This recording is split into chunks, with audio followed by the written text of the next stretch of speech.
সুপ্রিয় বন্ধুগণ, আসসালামু আলাইকুম। আমার নাম মোহাম্মদ সুলাইমান হোসেন, আমার বাড়ি রংপুর। বন্ধুরা, আমি আমার জীবনের গল্পটা শুরু করার শুরুতে আপনাদেরকে আমার পরিবারের বিষয়ে জানিয়ে রাখি। আমার পরিবারে আমি আছি, আমার বাবা আছে, মা আছে, এছাড়া রয়েছে আমার দাদি সহ আমার কাকা, ফুফি, আমার জেঠু। এছাড়া আমাদের পরিবারে আরও সদস্য রয়েছে, আমার বড় দুইজন ভাই, রয়েছে আমার ছোট একটা বোন। আমরা টোটাল 3 ভাই 1 বোন। আমাদের পরিবারটা রংপুর শহর থেকে অনেক দূরে, সবুজ শ্যামলগড়া কোন এক মায়াবী গ্রামে 91 এক নিম্ন মধ্যবিত্ত পরিবার। আমার বাবা পেশায় একজন পাখি বিক্রেতা। আমি খুব ছোটবেলা থেকে দেখে আসছি আমার বাবা বিভিন্ন জায়গায় পাখি ধরে এবং পাখি ধরে সেই পাখি আমার বাবা বিক্রি করে। বাবার সাথে আমি এবং আমার বড় যে 2 ভাই আছে, আমরা সবাই মিলে অনেক জায়গায় পাখি ধরতে যাইতাম। রাতের অন্ধকারে আমার বাবা রাতের পাখি ধরতো এবং দিনের আলোতে আমার বাবা দিনের পাখি ধরতো। 3 রাতের পাখি মিলিয়ে আমার বাবার অনেক খরিদ্দার ছিল, অনেক কাস্টমার ছিল, তাদের কাছে আমার বাবা পাখি বিক্রি করতো। আমাদের এলাকার লোকেরা আমার বাবাকে অনেক ঘৃণা করতো। আমাদের এলাকার লোকেরা আমার বাবার সাথে খুব বেশি কথা বলতো না। সবাই বলতো আমার বাবা পাখি ধরে, পাখি বিক্রি করে, আমার বাবা ভালো কোনো মানুষ নয়। আমাদের এলাকার প্রতিটা মানুষের চোখে আমার বাবা একজন ঘৃণাত্মক ব্যক্তি ছিল। যাই হোক, এরকম করে আমার শৈশবের দিনগুলো কাটতে থাকে। একটা পর্যায়ে আমি প্রায় মোটামুটি অনেকটাই বড় হই এবং বড় হওয়ার পরে আমার যে বড় 2 ভাই আছে, তারা আমার বাবার ওই প্রফেশনটাকে, আমার বাবার ওই কাজটাকে ভালোভাবে নিতে পারেনি। তারা প্রতিনিয়তই আমার আব্বার সাথে ঝগড়া করতো। আমার আব্বা কেন পাখি ধরে, পাখি বিক্রি করে, তারা পাখি ধরা বা পাখি বিক্রি করার পক্ষে ছিল না। এক পর্যায়ে আমার 2 ভাই আমার আব্বাকে ছেড়ে দেয়। আব্বাকে ছেড়ে দিয়ে তারা আলাদা কাজকাম করে, তারা আলাদাভাবে থাকে। আমার আব্বা তখন অসুস্থ অবস্থায় পড়ে যায় এবং বাবা আমাকে নিয়ে শীতের মধ্যেও মাঝে মাঝে রাতের বেলায় পাখি ধরার জন্য ঘর থেকে বেরোতো। আব্বার সাথে আমি গ্রামে গঞ্জে ঘুরে ঘুরে পাখি ধরতাম। এরকম করতে করতে এক পর্যায়ে দেখলাম যে আমার আব্বা প্রায় অনেকটাই অসুস্থ হয়ে গেছে। যখন অনেক বেশি আব্বা অসুস্থ হয়ে যায়, পরে আমি আব্বাকে বললাম, আব্বা, আমি এখন থেকে একাই পাখি ধরবো এবং আমি একাই পাখি ধরবো, তুমি না হয় দিনের বেলায় বাজারে গিয়ে পাখিগুলোকে জাস্ট বিক্রি করো, কারণ তুমি আর থাকতে হবে না, তুমি অনেক বেশি অসুস্থ এবং তোমার ওই অসুস্থতার কারণে, তোমার কাশির কারণে পাখি ধরতেও অনেক সমস্যা হয়। দেখা যায় তুমি যে এরকম খুল্লুর খুল্লুর করে কাশো, যার জন্য আমি পাখিও ধরতে পারি না। আব্বা তখন আমাকে বললো যে আচ্ছা ঠিক আছে, তুই যদি একা একা পাখি ধরার কাজ করতে পারিস তাহলে আমার কোনো সমস্যা নাই, আমি যাব না। দেন আমার বাবা এরপরে আর আমার সাথে পাখি ধরার জন্য যেত না। পরিশেষে আমি একাই পাখি ধরার জন্য যেতাম। এভাবে দূর দূরান্তে চলে যেতাম, গ্রামের পর গ্রাম আমি ঘুরে বেড়াতাম। মানে পাখি ধরা হলে, ওই পাখি ধরেন 8, 10টা, 50টা, 100টা পাখি ধরা হলে ওই পাখিগুলো নিয়ে বাড়িতে ফিরে আসতাম। 1টা 2টা পাখি নিয়ে আসতাম না। তো দেখা যায় এরকম করে পাখি ধরতে ধরতে ধরতে ধরতে আমি আমাদের গ্রাম ছেড়ে, আমাদের এলাকা ছেড়ে অনেক দূরের একটা গ্রামে চলে যাই। ওই গ্রাম সম্বন্ধে একটু বলে রাখি, ওই গ্রামটা খুবই একা একটা গ্রাম ছিল। গ্রামের আশেপাশে তেমন কোনো বাড়িঘর ছিল না, মানে একা মধ্যখানে একটা হিন্দু পাড়া। ওই পাড়ার যতগুলো মানুষ ছিল তারা সবাই ছিল হিন্দু ধর্মাবলম্বী, তারা সবাই হিন্দু এবং ওই পাড়ার অনেকগুলো মানুষেরই ইন্ডিয়ার সাথে অনেক বড় যোগাযোগ আছে এবং ওই পাড়াটা ইন্ডিয়া এবং বাংলাদেশের বর্ডার ঘিরে একটা ছোট্ট গ্রাম। তো রাতের বেলায়, মানে দিনের বেলায় পাখি ধরতে ধরতে সন্ধ্যা হয়ে যায় এবং ওই গ্রামটা দেখে আমার কাছে মনে হলো যে এই গ্রামের সম্ভবত পাখিরা রাতের বেলা অনেক বেশি পাওয়া যাবে। তো আমি তখন করলাম কি, দিনের বেলা পাখি ধরা শেষ এবং পাখি ধরা হলে আমি তখন রাতের বেলায় করে কি থাকার একটা জায়গা খুঁজতেছি যে আমি কোথায় থাকবো। তখন কিন্তু আমি ওই গ্রামটার পাশেই থাকি, মানে যে আপনাকে যে গ্রামের কথা বললাম, একেবারে নির্জন একটা গ্রাম, মানে আপনার চারপাশে তেমন কোনো ঘর বাড়ি নেই, জাস্ট হিন্দু পাড়ার একটা গ্রাম, বর্ডার ঘেঁষে। আমি তখন দেখলাম যে সন্ধ্যা হয়ে গেছে, যেহেতু এটা বর্ডার এরিয়া। সন্ধ্যার পরে যখন আমি এই পাখিগুলো নিয়ে বের হব, তখন কিন্তু রাস্তায় আমাকে বিএসএফ ধরবে অথবা পুলিশ ধরবে। ধরে যদি তারা আমার কাছে পাখি পায়, হয়তো তারা আমার পাখিগুলো নিয়ে যাবে, না হয় পাখিগুলো তারা ছেড়ে দেবে, কারণ পাখি ধরা তো সম্পূর্ণ বেআইনি, এটা তো অন্যায়। এখন আমি ভাবতেছি তাহলে আমি কি করব, মানে আমার মাথায় তখন কোনো কিছুই খেলতেছিল না। এদিকে অন্ধকারে নেমে আসছে। পরে চিন্তা করলাম যে বাড়িতে যাওয়ার থেকেও আমি তো মাঝে মাঝে এরকমটাই করি, মানে ধরেন কোনো জায়গার ভিতরে আমি তাঁবু করে রাতের বেলায় থেকে যাই, আমি তো আর বাড়িতে যাই না। তো যেহেতু এই গ্রামটা আমার গ্রাম থেকে বেশ দূরের এবং একটা হিন্দু পাড়া, আমি ওই হিন্দু পাড়ার দিকে ঢুকলে কে আবার কি বলে, মানে মনের ভিতরে ভয়টা কাজ করতেছে। তাহলে আমি একটা কাজ করি, আমি হিন্দু পাড়ার মধ্যে না যাই এবং হিন্দু পাড়ার ওই এরিয়ার মধ্যে আমি তখন একটা বিলের মধ্যে, একটা মোটামুটি বিলের মধ্যে আমি তখন ওইটার ভিতরে গিয়ে একটা তাঁবু টাঙাই এবং তাঁবু টাঙিয়ে আমি তখন ওই তাঁবুর ভিতরে থাকতে শুরু করি। আমার পাখিগুলোকে এক জায়গায় বাইরে রাখে আমি তখন ওই তাঁবুর ভিতরে ঢুকে ঘুমানোর জন্য প্রস্তুতি নিচ্ছিলাম। আমার কাছে যে পরিমাণে শুকনো খাবার ছিল, শুকনো খাবারগুলো খেয়ে একটু পানি পান করে আমি শুয়ে পড়ি। রাত্র ঠিক আনুমানিক তখন প্রায় আপনার 1টা থেকে 2টার মতো বাজে। হঠাৎ করে আমি শুনতে পাচ্ছি কেউ একজন হিন্দু ধর্মের মানে হিন্দুদের যেই কীর্তন আছে বা হিন্দুরা যেই পূজা করার সময় যে ওয়ার্ডগুলো ব্যবহার করে, এরকম করে কেউ একজন হিন্দুর মানে ভগবান এগুলো ডাকতেছে এবং খুব উচ্চ একটু মোটামুটি উচ্চ সুরেই, এবং ওই কণ্ঠটা একটা নারীর কণ্ঠ, মানে একটা মেয়ের কণ্ঠ, মহিলার কণ্ঠ। এই কণ্ঠটা শোনার পরে আমি একটু অবাক হয়ে গেলাম, যেন আমি তাঁবুর ভিতরে শুয়ে আছি। এই জায়গাটা তো আমার কাছে সম্পূর্ণ নতুন, এখানে তো আমি জীবনে আর কখনোই আসি নাই, এবং এখানকার কোনো মানুষ বা কাউরেই তো আমি চিনি না। বুকের ভিতর তখন ভয়ে ধুপধুপ করতেছি, আল্লাহ আমি এখন কি করব? এখান থেকে বের হয়ে দৌড় দিব নাকি আমি কি করব আমি বুঝতে পারতেছিলাম না। এবং একটা পর্যায়ে আমি দেখলাম যে আমার পাখিগুলো প্রচণ্ড রকমের চিল্লাতে শুরু করছে, মানে ভয়ঙ্কর কিছু দেখলে যেরকম পশু পাখিরা চিল্লায় এরকম আমার পাখিগুলো চিল্লাচ্ছে। আমার কাছে মনে হলো তারা ভয়ঙ্কর কোনো কিছু দেখতে পাচ্ছে। আমার তখন আর বুঝতে বাকি ছিল না যে আমি একটা জিনের এরিয়াতে ঢুকে পড়েছি। সম্ভবত এখানে কোনো জিন আছে এবং জিনের মাধ্যমেই এই কাজগুলো হচ্ছে, যেহেতু একটা হিন্দু পাড়ায় হিন্দু এরিয়া। তারপরও আমি তখন কী করলাম, জানালার মানে আমার যে তাঁবু আছে তাঁবুর ফাঁক দিয়ে আস্তে আস্তে করে বাইরের দিকে তাকিয়ে আমি দেখতেছি যে কোনো একটা মেয়ে 2টা মোমবাতি হাতে নিয়ে এখানে এক ধরনের একটা পূজা করতেছে, এবং মেয়েটাও দেখতে খুবই সুন্দর, তা মানে আপনার মোমবাতির আলোতে যতটুকু বোঝা যাচ্ছে।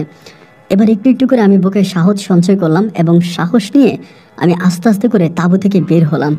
এবং তাঁবু থেকে বের হওয়ার পরে আমি যেটা দেখলাম যে মেয়েটা ওখানে দাঁড়িয়ে দাঁড়িয়ে পূজা করতেছে এবং বিভিন্ন ধরনের শব্দ ব্যবহার করতেছে।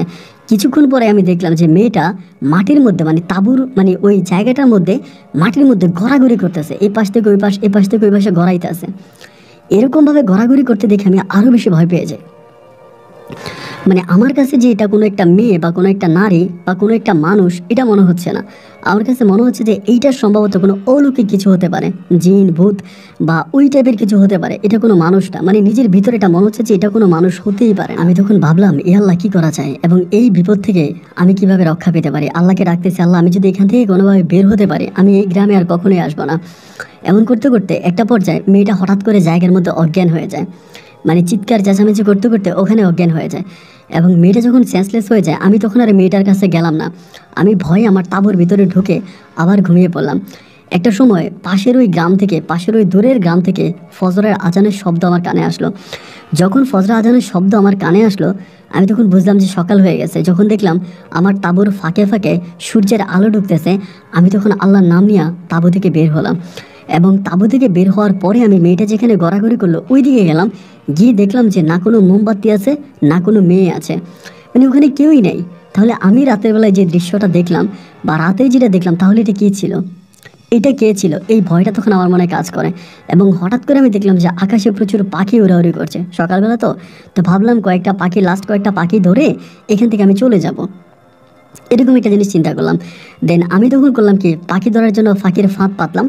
ফাঁকির ফাঁদ পাতার পরে আমি বসে আছি এবং কয়েকটা পাখি ধরছি। এমনভাবে একজন হিন্দু লোক তখন আমার কাছে আসছে, যে লোকটার বয়স অনেক বেশি হবে, প্রায় 70 থেকে 80 বছরের মতো হবে, বয়স্ক একজন বয়স্ক লোক।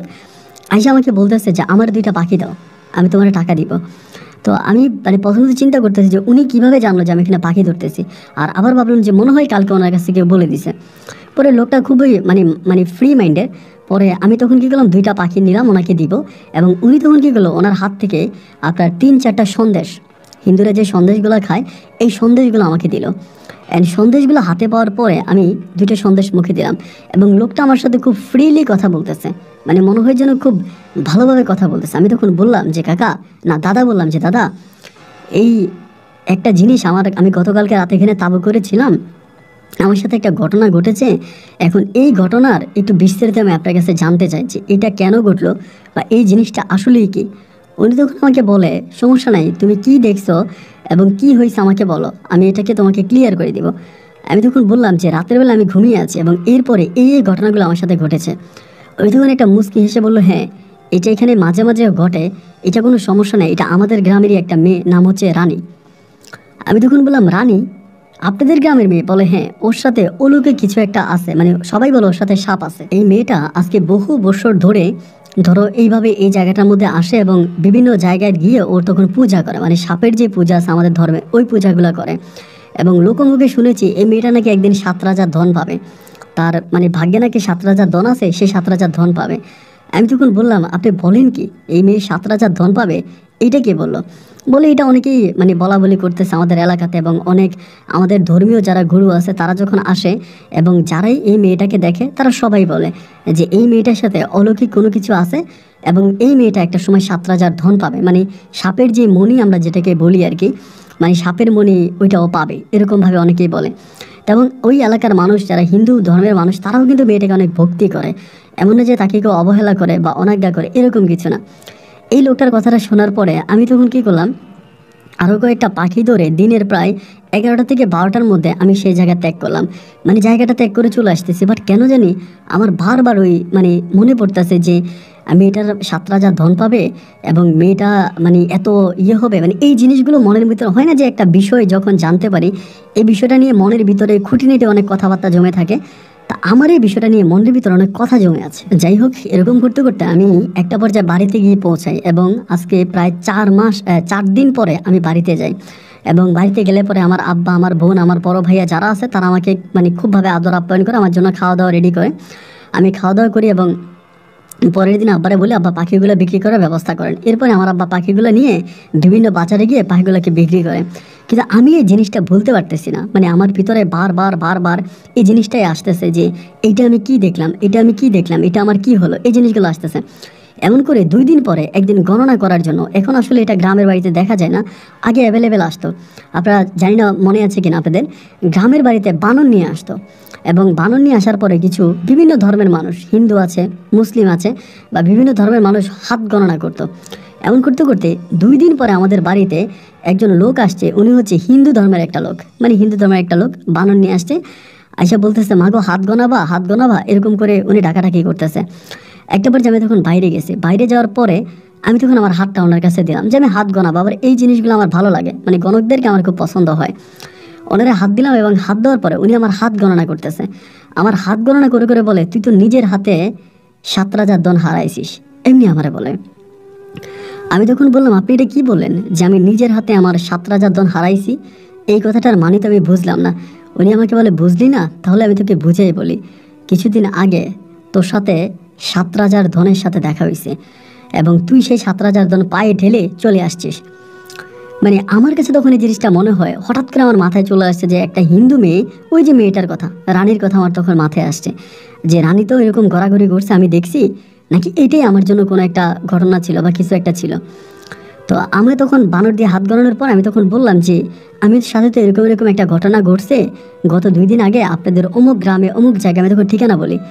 উনি বলে, বানর যেটা বলছে, বানরের গণনা মতে ওই মেয়েটার সাথে অন্যরকম কিছু ছিল, এবং এটা তুই হারাইছিস, তুই জিনিসটা পাইতি ওই রাতের বেলায়, তুই জিনিসটা পাইতে। এবং আমার কাছে তখন মনে হচ্ছে যে হ্যাঁ, মেয়েটা যখন পূজা করতেছিল বা তার ধর্মকে তিনি তার ধর্ম অনুযায়ী সে পূজা চালাচ্ছিল, ওই সময় তার সামনে একটা কি জানি একটা মানে একটা জলমল করতেছিল, কিছু একটা জিনিস ঝলমল করতেছিল। মানে আমার কাছে মনে হয় যে এই জিনিসটা মনে হয় সাপের মনে ছিল। আমি এই সাপের মনিটা আনলাম না কেন? আমি সাপের মনিটা নিয়ে আসলে তো মেয়েটাকে পাইতাম। এরপরে থেকে ভাই যেটা হচ্ছে, আমি প্রতি রাতে এই মেয়েটাকে স্বপ্নে দেখতে শুরু করি। মানে এই মেয়েটাকে স্বপ্নে দেখি, বিভিন্নভাবে স্বপ্নে দেখি। এখন এই স্বপ্নগুলো আমি কি কারণে দেখি? আমি কি এই মেয়েটাকে নিয়ে সারাদিন চিন্তা ভাবনা করি এই কারণে স্বপ্নগুলো দেখি, না আসলে এই মেয়েটার মাঝে অলৌকিক কোনো কিছু আছে ওই কারণে আমি মেয়েটাকে স্বপ্নে দেখি?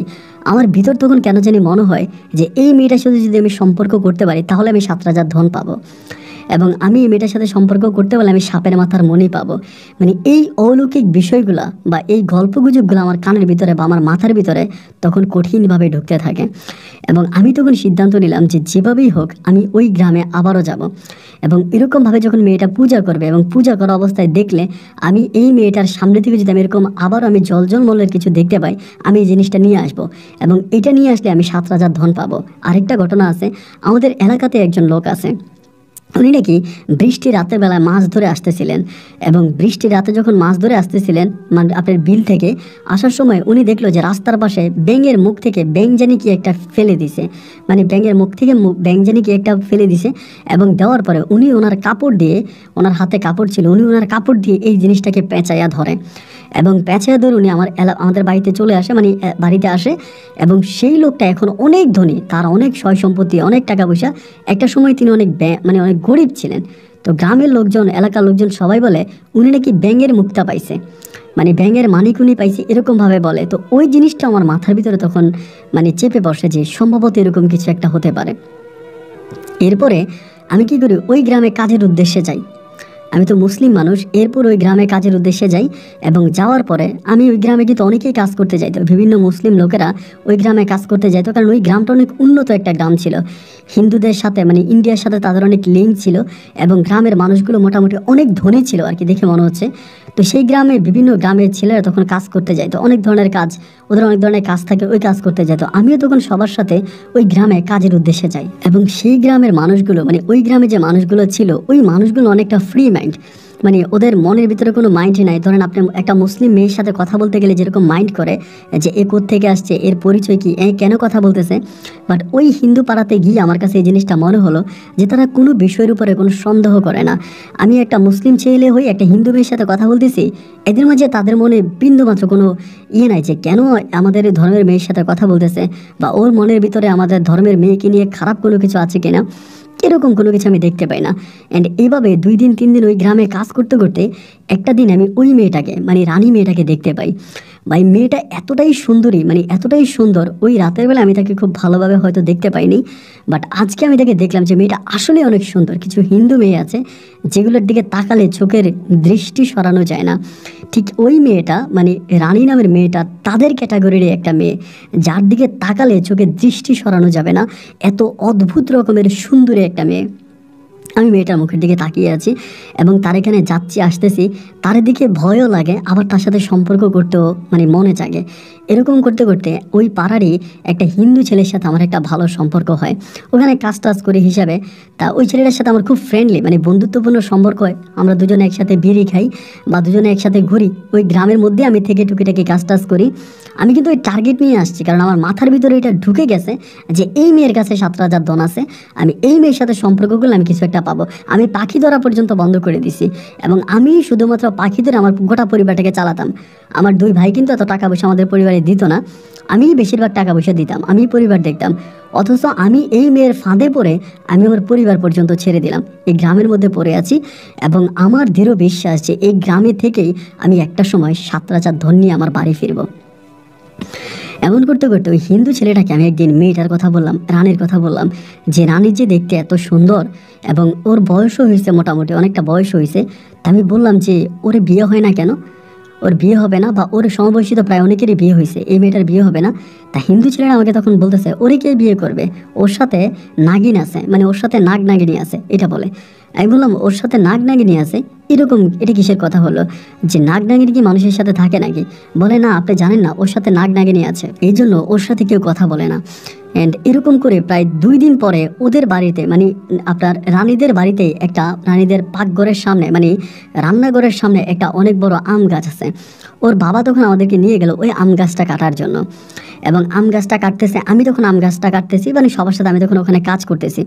অ্যান্ড এখানে কাজ করতে করতে একটা সময় আমি এই মেয়েটার সাথে কথা বলার একটু সুযোগ পাই, যেহেতু তাদের ওই ঘরের সামনে কাজ করি। পরে আমি বলি একটু পানি দিবেন, তা পানি নিয়ে আসে। আমি বলি তখন আমরা একটু জিরাচ্ছিলাম মানে দুপুরের দিকে, খাওয়া দাওয়ার শেষে একটু জিরাচ্ছিলাম, রেস্ট নিচ্ছিলাম। পরে আমি বলি আপনার সাথে একটু কথা বলা যাবে? তা বলে হ্যাঁ যাবে, সমস্যা নাই। আমি বলি গ্রামের লোকেরা বলে আপনার সাথে নাকি নাগ নাগিনী আছে, এটা কি সত্য? মেয়েটা তখন হাসতেছে, বলে গ্রামের মানুষ তো কত কথাই বলবে, এখন এসব কথা কান দিলে কি চলবে? আমি তখন বললাম না, গ্রামের অনেকেই বলে যে আপনি নাকি এরকম মানে রাতের বেলায় এমনি এমনি ওইদিকে চলে যান, গিয়ে আপনি পূজা করে আসেন। মেয়ে বলে আমি জানি না, এগুলো আমার কিছু মনে নাই, এই বলে আমাকে স্কিপ করে চলে যায়। অ্যান্ড ওই দিন আমি খুব সাহস সঞ্চয় করে মানে আমার মনে হয় মানে দেহের সর্বোচ্চ সাহসটা নিয়ে ওই দিন ওই মেয়ের জন্য চিঠি লিখি। আসলে আমি খুব ভালো চিঠি লিখতে পারতাম না, কারণ আমার পড়াশোনা অত বেশি নাই, এবং যতটুকু পড়াশোনা আছে ততটুকুর মাধ্যমে আমি তখন আস্তে আস্তে করে মেয়েটার জন্য আমার মনের ভিতর থাকা কথাগুলো চিঠির মাধ্যমে লিখে আমি মেয়েটাকে দেই। মানে মেয়েটাকে দিয়ে বলতে মেয়ের বাড়িতে আমি আরেকজনের মাধ্যমে মেয়ের হাতে দেওয়া চিঠিটা পৌঁছাই। এবং মেয়েটার চিঠি হাতে পাওয়ার পরে মানে ওদের ওই গ্রামটা খুব ফ্রি মাইন্ডেড ছিল, মানে কেউ কোনো কিছু মাইন্ড করতো না। একদিন রাত্রে 8টার দিকে আমি যে ঘরে থাকতাম আর কি, আমি বলতে আমরা 4 জনে থাকতাম ওই ঘরে, আমরা সবাই মুসলমান ছিলাম, ওই পাড়াতে কাজ টাজ করতাম এবং এই জন্য আমরা ওইখানে থাকতাম একটা ঘরের ভিতরে, ওদের ওই মন্দিরের পাশে একটা ঘরে আমরা থাকতাম। এই মেয়েটা তখন ওই ঘরের মধ্যে আসছে, আইসা আমাকে ডাকতেছে সুলেমান ভাই বলে ডাকতেছে। তা আমার সাথে যারা ছিল তারা বলতেছে সুলেমান ভাই আপনারা ডাকতেছে। তো এই বলার পর আমি তখন ঘর থেকে বেরিয়ে দেখলাম এই রানী। রানীর দেখে তো ভয় পেয়ে গেছে, কারণ ওরে দেখলে আমার যতটা ভালো লাগে আবার ততটা ভয়ও লাগে যে ওর সাথে তো অলৌকিক কিছু একটা আছে, না আবার ওইটা আমার কামড় দিয়ে বসে এরকম। পরে আমার বলতেছে যে আপনি আমাকে চিঠিতে কি বলছেন এমনি। আমি বললাম, মানে আমি তখন তাকে আছি আশেপাশে কেউ শুনতেছি কিনা বা আমার রুমে যারা আছে তারা শুনতেছি কিনা। আমি বললাম চিঠিতে আমি তোমার প্রেমের প্রস্তাব দিছি। তো আমারে বলে যে আপনার এত বড় সাহস হয় কি করে, আপনি একটা মুসলিম ছেলে একটা হিন্দু মেয়েকে প্রস্তাব দিলেন। আমি বললাম হিন্দু মুসলিম তো আমরা বানাইছি, আল্লাহ তো সবাই মানুষ হিসেবেই তৈরি করছে, ভগবান তো সবাইকে মানুষ হিসেবে তৈরি করছে। তা আমাকে বলে যে এরকম দুঃসাহস আপনি আমাকে আর কখনোই দেখাবেন না, আর আমি কোনো মুসলিম ছেলেকে বিয়ে করব না, সুতরাং এরকম চেষ্টা করে লাভ নাই। বাট এই সময় যখন মেয়েটা চলে যায়, এই মেয়েটার প্রতি আমার ইমোশন আরও বেশি বেড়ে যায়। দিন যত সামনের দিকে যাচ্ছে এই মেয়ের প্রতি আমার আবেগ ঠিক ততটাই বেড়ে যাচ্ছে। এই পাড়ায় কাজকাম করি এবং কাজকাম করে যে টাকা পাই ওই টাকা আবার বাড়িতে পাঠিয়ে দিই, আব্বা আম্মার জন্য পাঠিয়ে দিই। তখন আর পাখি ধরি না, এটার মধ্যেই পড়ে আসি, মানে এটার মধ্যেই পড়ে আসি। অ্যান্ড এরকম করতে করতে অনেক দিন হয়ে গেল, মেয়েটারে আমি আসলে পঠাইতে পারি না। অনেক দিন পরে একদিন আমি গ্রাম থেকে চলে যাব, মানে আমি খুবই টায়ার্ড হয়ে গেছি। ওরে অনেকগুলো চিঠি দিলাম, অনেকগুলো চিঠির উত্তর সে আমাকে দিল না, এবং অনেকভাবেই তারা আমি প্রস্তাব করলাম, সে আমার প্রস্তাবে রাজিও হলো না। বিভিন্নভাবে আমি তাকে ট্রাই করলাম, রাজি করাতে পারলাম না। একটা সময় ক্লান্ত শরীর নিয়ে আর ব্যর্থ মন নিয়ে আমি গ্রাম থেকে ফিরে যাওয়ার সিদ্ধান্ত নিলাম, এবং একদিন একটু রিস্ক নিয়ে ওর সাথে আমি ওদের পুকুর ঘাটে একটু কথা বলার সুযোগ পেলাম। যেহেতু আমি ধরেন হিন্দু পাড়াতে থাকি, যে কোনো সময় যে কোনো বাড়ির মধ্যে ঢুকতে পারি, যে কোনো বাড়িতে যেতে পারি, কেউ কোনো কিছু মনে করে না। তো ওই দিন আমি রানীর সাথে বিকালবেলা দেখা করে আমি বললাম, রানী আমি তোমার সাথে একটু কথা বলতে চাই, আমি তো এখান থেকে চলে যাবো, এই গ্রামে আর আসবো না, তোমারে কয়েকটা কথা বলে যেতে চাই। আমাকে বল আচ্ছা ঠিক আছে বলেন কি বলবেন। আমি বললাম, রানী আমি দীর্ঘদিন যাবৎ তোমার পিছনে ঘুরেছি, তোমার সাথে একটা সম্পর্ক তৈরি করার চেষ্টা করেছি। ভাই আমি যখন কথাগুলো বলি ওর চোখের দিকে তাকাইতে কিন্তু আমার ভয় লাগতেছে, মানে বুকের ভিতরে ভয় রেখেই কিন্তু কথাগুলো বলতেছি। তো আমি তো চলে যাব, আমি আর কখনোই তোমার কাছে আসবো না বা তোমার সাথে কোনো সম্পর্ক তৈরি করার চেষ্টাও করবো না, তো তুমি ভালো থাকো, আমি আর এখানে থাকবো না। পরে আমাকে বলে, আপনি এত কষ্ট নিয়ে কথা বলতেছেন কেন, আপনি কি আমাকে সত্যিই পছন্দ করেন, এমনিই বলতেছে। এই প্রথম সে আমাকে একটু ইমোশন নিয়ে কথা বলে। আমি বলি যদি পছন্দ না করতাম তাহলে নিজের গ্রাম ছেলে এই গ্রামে এসে পড়ে থাকতাম না। ও বলে আপনাদের মতো অনেকেই তো এই গ্রামে এসে কাজ করে, টাকা পয়সা নিয়ে যায়, আপনারা তাদের মতো। আমি বললাম না, আমার মূল ব্যবসা তুমি জানো না, আমার মূল কাজ হচ্ছে পাখি ধরা। এবার আমি তাকে সব ঘটনাগুলো বললাম যে আমি একদিন এটা দেখছি এবং তোমার এই কষ্টগুলো দেখে আমার খুব খারাপ লাগছে। অ্যান্ড তখন আমি তার মুখে একটা ভয়ঙ্কর কথা শুনতে পাই কি জানেন, ও আমাকে বলে রাতের বেলায় তার সাথে কি হয় এটা সে জানে না। মানে সে যখন ঘুমিয়ে থাকে এবং ঘুমের মধ্যে সে দেখে, মানে ঘুম যখন ভাঙে তখন সে দেখে যে তার বাড়ির আশেপাশে কোনো এক জায়গায় ও জ্ঞান হারিয়ে পড়ে আছে, মানে অজ্ঞান অবস্থায় পড়েছেন। ওখান থেকে উঠে সে মাঝে মাঝে ঘরে আসে, অথবা তার পরিবারের লোকেরা তাকে ওখান থেকে উঠে নিয়ে আসে, কিন্তু পরিবারের কেউই জানে না যে এটা কেন হচ্ছে, বা তার সাথে ওই পূজা করার সময় যা যা হতো এর কোনো কিছু ওর মনে থাকে না। কথাটা শুনে আমার তখন শরীরের পশম তাড়াই গেল। আমি তো আসলে ওকে ভালোবাসতে আসি নাই, আমি মূলত আসছি যেভাবেই হোক আমি ওর সাথে রিলেশন করে 7 রাজার ধন পাবো। আর আরেকটা জিনিস কি, ওরে দেখার পরে ওর সাথে কথা বলার পরে নিজের ভিতরেই কেমন যেন ওর জন্য একটা মায়া কাজ করতে শুরু করে। এরপরে ও আমারে বলে যে একটা শর্ত আছে, ওই শর্ততে আমি আপনাকে বিয়ে করতে পারি যদি আপনি শর্তটা মেনে নেন। আমি বললাম ঠিক আছে মানবো। ও বলে আপনি হিন্দু হয়ে যাবেন, আপনি যদি হিন্দু হয়ে আমার ধর্ম গ্রহণ করেন তাহলে আমি আপনাকে বিয়ে করতে পারি, অ্যান্ড তাহলে আমি আপনাকে বিয়ে করার জন্য রাজি আছি। আমি বললাম প্রথমে বললাম চিঠি কীভাবে সম্ভব, এর পরক্ষণে আবার বললাম যে আচ্ছা ঠিক আছে তুমি যদি এরকম করেই বলো বা তুমি যদি আমাকে মানে তোমাদের ওই এখানে নিতে চাও তাহলে সমস্যা নাই, আমি হবো, আমি হিন্দু হয়ে যাবো, এ কথা আমি তারা বললাম। অ্যান্ড এটা আমি আসলে কোন বুঝে বললাম বা কি বুঝে বললাম, মানে কোন ডিসিশনে কোন সিদ্ধান্তে বললাম এটা আমার মনে নাই, কিন্তু আমি তাকে বলছি যে ঠিক আছে তুমি যদি আমাকে তোমার ধর্মতে নিয়ে আমাকে বিয়ে করতে চাও তাতে আমি রাজি আছি, মানে আমি তার প্রস্তাবে রাজি হয়ে গেলাম। এর একটা পর্যায়ে সেও তখন আমার সাথে খুব ভালো করে কথা বলতে শুরু করে। এরপর থেকে দেখা গেল যে আমাদের মাধ্যমে আবারও এক ধরনের একটা সম্পর্ক তৈরি হয়ে গেল। আমি ওকে দেখলে মুসকে মুসকে হাসতাম, ও আমাকে দেখলে মুসকে মুসকে হাসতো। আমি চিঠি দিতাম, ও চিঠি পড়তো, আমাকে চিঠি পাঠাতো, আমি আবার চিঠির উত্তর লিখতাম। এভাবে চিঠিপত্রের মাধ্যমে আমাদের অনেক দিন ধরে সম্পর্ক থেকে থাকে। এবং চিঠিপত্রের মাধ্যমে আমাকে প্রশ্ন করে যে রানী তুমি যে আমাকে বিয়ে করতে চাও বা তুমি যে বলো আমি হিন্দু হলে তুমি আমাকে বিয়ে করবা, আচ্ছা আমি যদি হিন্দু হই তাহলে কি তোমার পরিবার আমাকে মেনে নেবে? তোমার পরিবার তো আমাকে কখনো মানবে না। ও আমাকে বলে হ্যাঁ মানবে না। ওই সময়টাতে কিন্তু আমি তারা খুব ভালোবেসে ফেলাইছি ভাই। ও যে মাঝে মাঝে রাতের বেলায় বিভিন্ন জায়গায় যে অজ্ঞান হয়ে যেত ওটা আমি জানতাম, এবং ওগুলো জেনে শুনে বুঝে কিন্তু আমি তার সাথে রিলেশন শুরু করি। মানে আমার কাছে যেটা মনে হয় যে ওই সময়টাতে লাস্টের দিকটা এরকম হয়ে গেছে যে আমি ওর 7 রাজার ধনের পরোয়া করি না। যে ও 7 রাজার দন পাবে এবং সেই দন আমি পাবো। যেই টার্গেট নিয়ে আমি এই গ্রামে এসেছিলাম ওই টার্গেটের আমি সম্পূর্ণ বিপক্ষে হাঁটতেছি। একটা সময় আমার কাছে মনে হলো যে আমি তারে বিয়ে করব, তার সাথে আমি সংসার করব, এই 7 রাজার ধন টন এটা ওইটা আমি সব কিছু ভুলে যাব, তাকে বিয়ে করব, তার সাথে সংসার করব, ওই টার্গেটে আমি তখন তার সাথে রিলেশন মেক করি বা রিলেশন তৈরি করি। And এরকম করতে করতে ও আমাকে বলে তুমি তো এই কথাটাও ঠিক বলেছ, তুমি যদি মুসলিম থেকে হিন্দু হয়ে যাও তাহলে তো আমার পরিবার তোমাকে মেনে নেবে না, আমার পরিবার তোমাকে মানবে না। আমি তখন বললাম যদি কিছু না মনে করো রানী, তুমি কি আমার সাথে আমার গ্রামে যাবা? আমার গ্রামের বাড়িটা অনেক বড় এবং আমার ওই গ্রামে আমার মা আছে, আমার বাবা আছে, আমার পরিবার পরিজন আছে। আমি আমার ওই গ্রামে তোমাকে নিতে চাই এবং আমার গ্রামে যদি তুমি থাকো তাহলে তুমি অনেক ভালো থাকবা। ও আমাকে বলে আমি তো কোনোদিন আমার গ্রামের বাইরে কোথাও যাই নাই, এখন মানে তুমি আমাকে নিয়ে যাবা, তুমি তো জানো রাতের মধ্যে আমার একটা সমস্যা হয়। আমি বললাম সমস্যা নাই, এটা আমি সমাধান করবো, রাতের বাইরে তো তোমাকে সবসময় হয় না, হয়তো মাঝে মাঝে হয়। ও বলে এটা যদি আমার হয়ে যায় তাহলে কি হবে? আমি বললাম আমি তোমাকে কবিরাজের কাছে নিয়ে যাব। ও বলে আমার আব্বা আম্মা আমাকে অনেক কবিরাজ দেখাইছে, কোনো কাজ হয় নাই। আমি বললাম দেখো এই হিন্দু পাড়ার মধ্যে থাকলে এই সমস্যাগুলো বাড়তেই থাকবে, তুমি আমার সাথে চলো। এরকম করে দুজনে মিলে একটা দিন ধার্য করলাম এবং সেই দিনে আমি তখন এই রানীর নিয়ে পালিয়ে যাওয়ার সম্পূর্ণ পরিকল্পনা করে ফেললাম যে আমি ওকে নিয়ে পালিয়ে যাব এবং সব কথাবার্তা ঠিকঠাক হলো এবং ফাইনালি একটা পর্যায়ে আমি রানীকে নিয়ে ওই গ্রাম থেকে পালিয়ে গেলাম। ওই সময় কিন্তু রানী আমাকে অসম্ভব রকমের ভালোবাসে এবং আমিও রানীকে অসম্ভব রকমের ভালোবাসি। দুজন দুজনকে এতটাই ভালোবাসি যে একজন আরেকজনকে ছাড়া নিঃশ্বাস নিতে পারবো না। যখন সেই পর্যায়ে আমাদের রিলেশনটা পৌঁছে যায়, একটা পর্যায়ে আমি রানীকে নিয়ে ওই গ্রাম থেকে পালিয়ে যাই এবং গ্রাম থেকে পালিয়ে আমি ডিরেক্টলি আমি আমার গ্রামে গিয়ে উঠি। তবে আমি রানীকে আমার গ্রামে ওঠানোর সময় বলে রাখি যে রানী তুমি কিন্তু আমার গ্রামে গেলে কখনোই বলবা না যে তুমি কোনো হিন্দু মেয়ে। ও আমাকে বলে কেন? আমি বললাম প্রথমত একটু বইলো না, এরপরে আমি আমার পরিবারকে ম্যানেজ করে সব কিছু আমি সত্যটা জানাই দিব, কিন্তু তুমি প্রথম দিকে তুমি যে হিন্দু এটা যদি আমার পরিবারকে বলে ফেলো তারা অনেক ঝামেলা করবে, তারা তোমাকে অ্যাকসেপ্ট করবে না এবং আমি একটা সময় খুব ঝামেলায় পড়ে যাব। এই জন্য তুমি মেহরবানি করে আপাতত কাউকে কোনো কিছু বলার প্রয়োজন নেই এবং পরে যদি পারো পরে বইলো। ও তখন আমাকে বলতেছে এভাবে আমাকে নিয়ে যাবা, এটা কি ঠিক হবে? আমি বললাম হ্যাঁ ঠিক হবে, তুমি আমার উপরে ভরসা রাখো এবং আমি যেটা বলেছি এটা অবশ্যই তোমার ভালোর জন্যই বলেছি। একটা পর্যায়ে তাকে আমি মোটামুটিভাবে অনেকটাই কনভেস্ট করে ফেলি এবং ওরে আমি আমার বাড়িতে নিয়ে যাই। বাড়িতে যখন নিয়ে যাই সকালবেলার দিকে বাড়িতে নিলে পরে আমার আব্বা আম্মা দুজনেই অবাক হয়ে যায়, যেহেতু আমার বড় দুই ভাই বিয়ে করছে, ছোটো বোনেরও বিয়ে হয়ে গেছে আমার বিয়ের বয়স।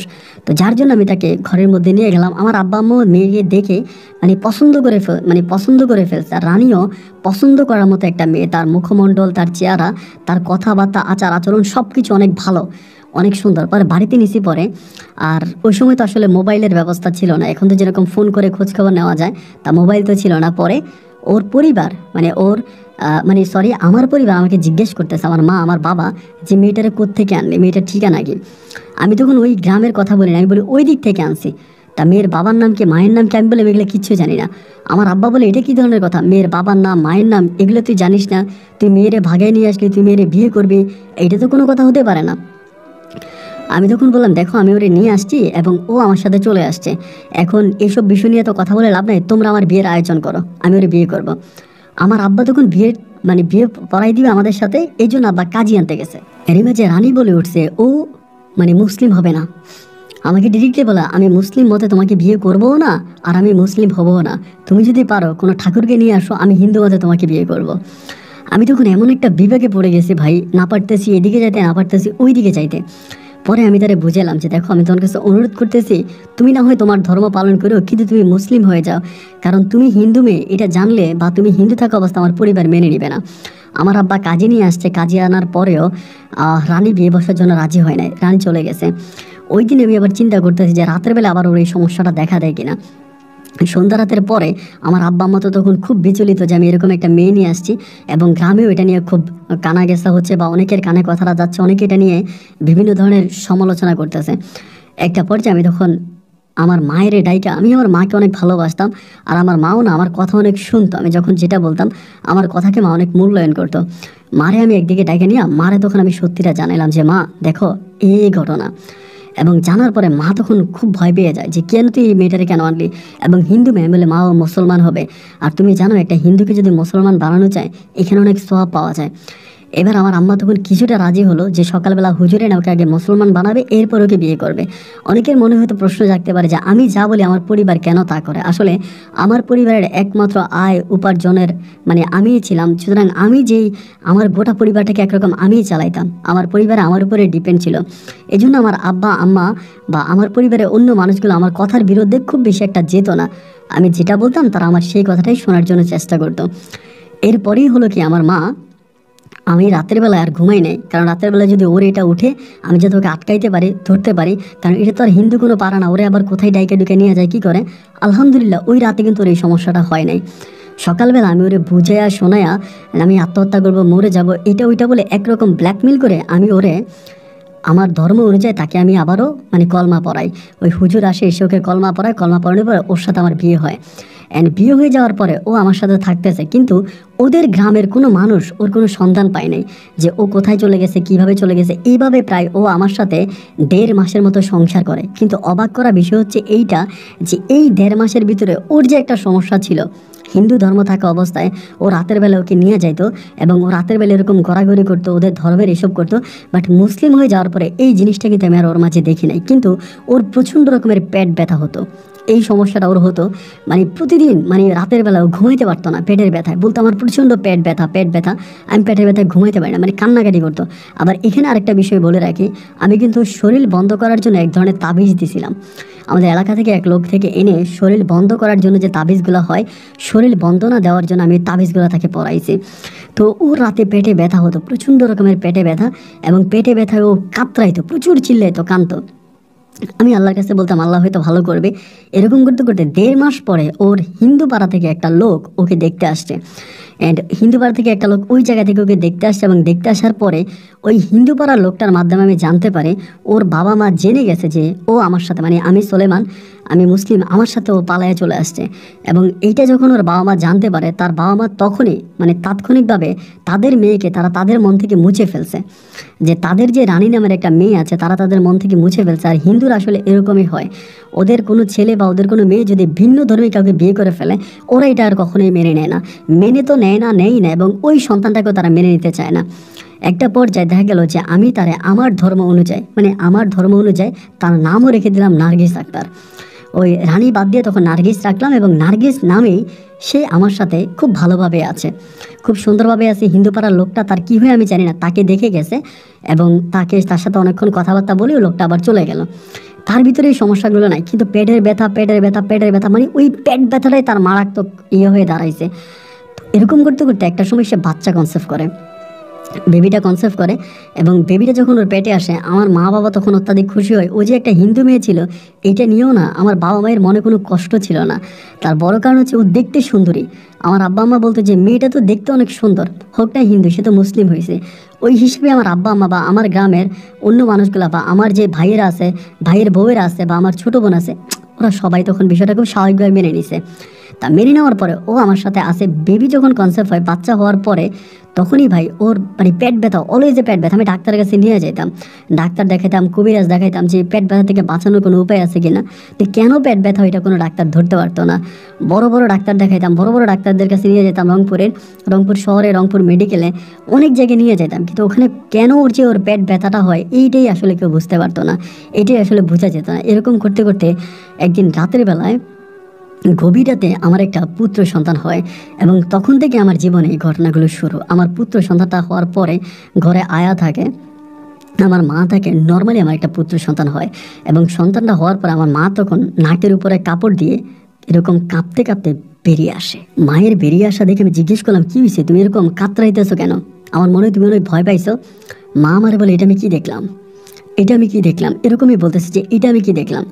আমি তখন বললাম কী দেখলাম? আমি যখন ঘরের ভিতর যাচ্ছি মা আমাকে যেতে দিচ্ছে না, আব্বা যাচ্ছে আব্বাকেও যেতে দিচ্ছে না, কিন্তু আয়া মহিলাটা ঘরে আছে। কিছুক্ষণ পরে ওই আয়া মহিলাটাও আসছে, আয়সা বলতেছে ভয়ের কোনো কারণ নাই, এরকম অনেক সন্তানই হয়, এরকম অনেক সন্তানই হয়, এটা ঠিক হয়ে যাবে। আমি তখন বললাম এরকম অনেক সন্তান হয় মানে কীরকম সন্তান হয়েছে? এরপরে ওই আয়া মহিলাটা বলতেছে যে তোমার সন্তান কিছুটা অনেকটা অন্যরকম হয়েছে, মানুষের আকৃতি তার ভিতরে খুব কম, তার চোখ মুখটা কিছুটা, চোখগুলো কিছুটা সাপের মতো হয়েছে, কিছুটা সাপ আকৃতির হয়েছে। আমার ভিতর তখন আমার বুকটা কেঁপে উঠছে যে এটা কি। মানে এরকম হওয়ার কারণ কি, বা এরকম হবে কেন? এবং অনেক কৌতূহল নিয়ে আমি আয়াটাকে বললাম যে আমার বউ কি অবস্থা। বলে ও আছে, কিন্তু ওরা এখনো বাচ্চাটা দেখাই নাই, বাচ্চা দেখালে যদি ভয় পেয়ে যায়। আমি বললাম বাচ্চাটাকে আপনি বাইরে নিয়ে আসেন। পরে ওই মহিলা বাচ্চাকে বাইরে আনে, এবং আনার পরে আমি আর আমার বাবা, আমার বড় ভাই মিলে বাচ্চাটাকে দেখি। আমরা যারাই বাচ্চাটাকে দেখি আমরা প্রত্যেকেই ভয় পেয়ে যাই, এবং এটা কোনো নর্মাল ভয় না, মানে শরীরটা কেঁপে ওঠে। আমি চিন্তা করতেছি এখন আমি কি করব। এই বাচ্চা নিয়ে তো ঘরের বাইরেও যাওয়ার কোনো সুযোগ নাই, বা এই বাচ্চাকে আমি এখন করবোটা কি। তা ঘরের মধ্যে তখন বাচ্চাটাকে রেখে দেওয়া হয়, এবং দেখতে দেখতে সকাল হয়ে যায়। আমার আম্মা বলে, একবার আমার আব্বা বলে একটা কাজ করে এটাকে জীবিত কবর দিয়ে ফেলি, কারণ এটা দেখলে তো মানুষ ভয় পেয়ে যাবে, যে কেউ বাচ্চাটা দেখলেই তো ভয় পাবে এবং আমাদেরকে নিয়ে বাজে কথা বলবে, খারাপ কথা বলবে। তা বাচ্চাটাকে কবর দিয়ে ফেলি। আমার আব্বা বলতেছে, আমার মাও একই কথা বলে যে বাচ্চাটার আমরা কবর দিয়ে ফেলি। এবং আব্বা আমার কথা শুনে আমি তখন দুপুরে নার্গিসের কাছে গিয়ে বলি, নার্গিস এই ঘটনা। আমার আব্বা আম্মা বলতেছে বাচ্চাটারে কবর দিয়ে দিব সাদা কাপড় প্যাচে, আর তুমি কি বলো? ও আমাকে বলে, তুমি কি পাগল হয়ে গেছো? তুমি কি মানুষ না কি? তুমি না আল্লাহকে মানো, তোমারা না মুসলিম, কিভাবে একটা জীবিত মানুষকে কবর দিয়ে দিবা? এটা যেমনই হোক এটা আমার সন্তান। আমি বলি তুমি কি সন্তান দেখছো? বলে শুধু দেখছি না, আমি ওর কপালে চুমোও দিছি। আমি বলি চুমো কোথায় দেওয়া? ওর তো কোনো কপাল নাই, ওর মুখটাই তো সাপের মতো। ও আমাকে বলতেছে, দেখো এটা আমাদের সন্তান, ওরে এভাবে কথা বলো না। আমি কোনো ছেলের সাথে অবৈধ সম্পর্ক করি নাই যে ভগবান বা আল্লাহ আমার উপরে গজব ফেলবে। আমি যে সন্তানটাকে কোলে নিয়েছি এটা সম্পূর্ণ হালালভাবে তোমার সন্তান। তুমি তোমার ধর্ম অনুযায়ী আমাকে বিয়ে করছো এবং এই সন্তানের বাবা হইছো। আমি তখন বললাম, নার্গিস আমার আব্বা আম্মা সন্তানটাকে মেনে নিচ্ছে না।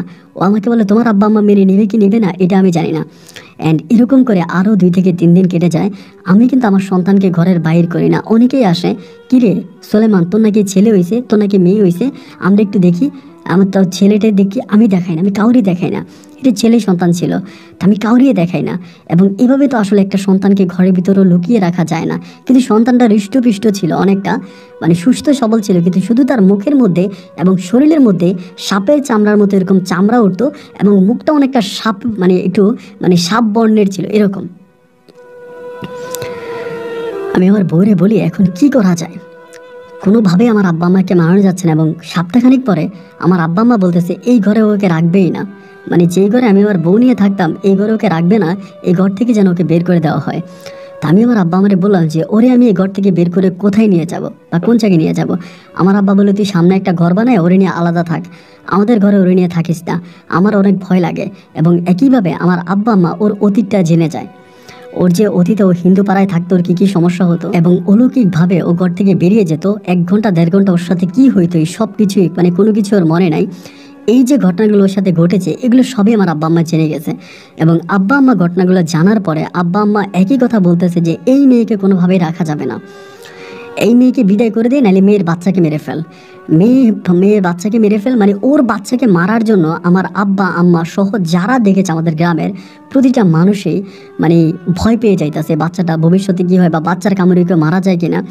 এবং একটা বার আমার আব্বা বলে, যেহেতু এইভাবে মারতে রাজি হয় না, যে ওরই তো সন্তান, আমরা জীবিত কবর দিয়ে দিব, ওর কাছে হয়তো খারাপ লাগবে, একটা কাজ করি আমরা হসপিটালে ইঞ্জেকশন দিয়ে মেরে ফেলি। হসপিটালে বাচ্চা ইঞ্জেকশন দিয়ে মারা যায়, ইঞ্জেকশন দিয়ে বাচ্চাটারে মেরে বাচ্চাটা আমরা কবর দিয়ে ফেলি। এইরকমভাবে হচ্ছে আমরা তখন সিদ্ধান্ত নিলাম। এবং আমি একটা পর্যায়ে এরকম সিদ্ধান্ত নিলাম যে প্রয়োজনে আমি ওকে ঘুমের ওষুধ খাওয়াই দেবো, মানে আমার বউকে ঘুমের ওষুধ খাওয়াই দেওয়া হলেও আমি বাচ্চাটাকে নিয়ে মেরে ফেলবো। এবং বাচ্চাটাকে যে আমরা মেরে ফেলার সমস্ত প্ল্যানিং করতেছি এইটা নার্গিস সম্পূর্ণভাবে বুঝে গেছে। এবং বুঝে যাওয়ার পরে আমি কিন্তু ওর সাথে ঘুমাইতাম না ওই সময়টাতে। ও একটা ঘরে বাচ্চা নিয়ে ঘুমাইতো, আমি আলাদা ঘুমাইতাম, কারণ আমার ঘুমাইতে ভয় লাগতো, বাচ্চাটাকে দেখলে আমার ভয় লাগতো। এমন একটা পর্যায়ে ও তখন করলো কি, একদিন রাতের বেলায়, রাতে নাকি সকালে না কখন আমি জানি না, ও ঘর থেকে বেরিয়ে গেছে। আমি ঘরে যেয়ে দেখতেছি যে ও ঘরের মধ্যে নাই। আমি ঘরের বিভিন্ন জায়গায় এখানে সেখানে খুঁজতেছি, কোথাও পাওয়া যাচ্ছে না। এবার বিভিন্ন লোকের মুখে শুনতে পাইতাম যে ও নাকি বাচ্চা নিয়ে চলে গেছে, মানে ভোরে, একদম ভোরে বাচ্চা নিয়ে চলে গেছে। কোথায় গেছে আমি আর খুঁজে পাই না। এরকম করতে করতে আমি হিন্দু পাড়াতে খবর নিয়ে দেখতে পাইলাম যে ও আমার ওই বাচ্চাটাকে নিয়ে ওদের ওই হিন্দু পাড়ায় চলে গেছে। যে পাড়া থেকে আমি ওকে পালাই নিয়ে আসছিলাম, ওকে ভাগাই নিয়ে আসছিলাম, ও আবার ওর বাচ্চাটাকে নিয়ে সেম একই জায়গায় চলে গেছে। তো ওই জায়গাটা চলে যাওয়ার পরে আমার ভিতরে তখন অনেকটা খারাপ লাগা কাজ করতেছে। ওকে তো ভালোবাসছিলাম, এরপর এরকম ঘটনাগুলো কেন ঘটলো? ও যদি বাচ্চাটাকে মেরে ফেলতো তাহলে তো আর ওকে আমার এখান থেকে চলে যাওয়া লাগতো না, বা আমি ওকে আমার কাছে রাখতাম, আমার কাছেই থাকতো। ও তাহলে চলে গেল কেন? মানে বাচ্চাটাকে মেরে ফেললে তো হয়ে যেত। এরকমভাবে ও তখন বাচ্চাকে নিয়ে সে এলাকাতে আসে, আমি আমার মতো করে পড়ে আছি। আমি আর হিন্দু পাড়াতেও যাই না, মাঝে মাঝে ওর খোঁজখবর নেই বিভিন্ন হিন্দু ছেলেদের মাধ্যমে, ও কেমন আছে কী করতেছে। এইভাবে হিন্দু পাড়াতে যাওয়ার 1 বছরের মাথায়, ওই 1 বছর কিন্তু আমি আমার গ্রামেই পড়ে আছি বা আমার এলাকাতেই পড়ে আছি, আমি কিন্তু আর বিয়ে শাদী করি নাই। এই বাচ্চা নিয়ে যাওয়ার 1 বছরের মাথায় হঠাৎ করেও জানতে পারি যে আমার বউ নার্গিস, আমি যাকে নার্গিস বলেই ডাকি আর কি, নার্গিস নাকি অনেক বড় তান্ত্রিক হয়ে গেছে, অনেক বড় কবিরাজ হয়ে গেছে। ওর সন্তানটাকে শোয়াইয়া ওনাকে বিভিন্ন রোগের চিকিৎসা করে, এবং ও যে রোগের চিকিৎসাগুলো করে এগুলো 100% ভালো হয়। এবং ও এত বড় মাপের একজন তান্ত্রিক যে দূর দূরান্ত থেকে ওর কাছে মানে রুগী আসে, লোকজন আসে, এবং সে প্রচুর পরিমাণে রুগী দেখে, অনেক ভালো অবস্থানের মধ্যে যে গেছে বা অনেক টাকা পয়সা ইনকাম করতেছে বা এইরকম একটা জিনিস আমি বিভিন্ন লোকের মাধ্যমে শুনতে পাই। তো তখন ভাই আসলে নিজের মাঝে একটা জিনিস কাজ করে যে ওদের চলে গেল, ও তো আমারই বউ ছিল, আমি তোকে কলমা কাবিন করে আইনত বিয়ে করছি, আমি তোর সাথে কোনো 2 নাম্বারই করি না। এরপর ওর পরিবার মেনে নিল কীভাবে, বিভিন্নভাবে ওর সাথে যোগাযোগ করার চেষ্টা করি, এবং চেষ্টা করি যে তুমি চলে আসো, আমি তোমাকে নিয়ে সংসার করব, তুমি যে বাচ্চাটার দরকার হলে হিন্দু পাড়াতে দিয়ে আসো, কারণ আমার তো সমস্যা হচ্ছে এই বাচ্চাটা না থাকলে তো আমার আর কোনো সমস্যা নেই। এখন এই বাচ্চাটাকে যদি একটু ম্যানেজ করা যায়, বাচ্চাটাকে যদি একটু কোনো জায়গায় সেট করে দেওয়া যায়, তাহলে তো আমার আর কোনো সমস্যা রইল না। এই জন্য আমি বারবার বলতেছি যে তুমি বাচ্চাটাকে একটু ম্যানেজ করো, বাচ্চাটাকে রেখে তুমি চলে আসো। কিন্তু বাচ্চা রেখে ও কোনোভাবে আমার কাছে আসতে রাজি না, মানে ও যদি আসে মানে ও আসবেই না, মানে টোটালি ও আসবেই না। এরকম করতে করতে একটা পর্যায়ে আমার পরিবার থেকে মানে সিদ্ধান্ত নেওয়া হলো যে আমাকে বিয়ে করাই দিবে, যা হবার তা হয়েছে, আমাকে বিয়ে করাই দিবে।